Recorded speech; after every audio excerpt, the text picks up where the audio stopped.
मुंबई उपनगरीय रेल्वे नेटवर्कवरसाठी आता कवच 5.0 च्या प्रणालीला मंजुरी देण्यात आली. प्रवास अधिक सुरक्षित होणार. स्वदेशी बनावटीची ऑटोमॅटिक ट्रेन प्रोटेक्शन सिस्टीम टप्प्याटप्प्याने लागू केली जाणार. प्रवाशांच्या सुरक्षतेच्या दृष्टीने महत्त्वाचं पाऊल.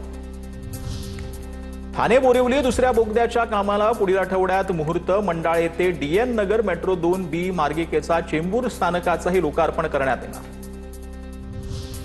कोस्टल रोडवरील 15% सुविधांसाठी पैसे मोजावे लागणार. मरीन ड्राईव्ह ते वरळी दरम्यान 70 हेक्टरमध्ये हरित पट्टा.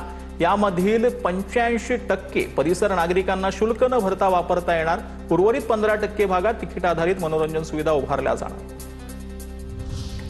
मुंबईतील कुर्ला स्थानकावर पर्जन्य जलवाहिनीच्या कामासाठी बीएमसीच्या 13.19 कोटी रुपये खर्च होणार. पावसाळ्यात पाणी तुंबणाऱ्या एलबीएस मार्ग सोनापूर पेन परिसरातील पर्जन्य जलवाहिनीची क्षमता वाढवली जाणार.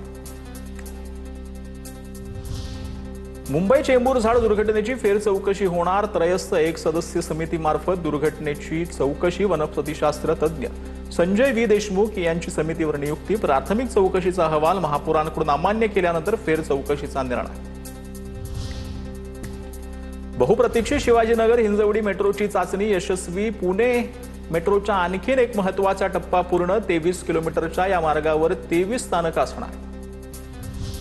पीएमपीएल कडून वर्षाचं उत्पन्न 720 कोटींवरून 800 कोटींवर नेण्याचं उद्दिष्ट. आर्थिक बचतीसाठी पीएमपीएल कडून उपाययोजना सुरू. या अंतर्गत अनावश्यक स्पेअर पार्ट खरेदीला बंदी. पुणे महापालिकेच्या धक्कादायक पर्यावरण अहवाल. 50%हून अधिक सांडपाणी थेट मुळा मुठा नदीमध्ये. 980 दशलक्ष लिटर सांडपाण्यापैकी निम्म्याहून अधिक सांडपाण्यावर प्रक्रियाच होत नसल्याचं समोर. अहवालातून वास्तव समोर.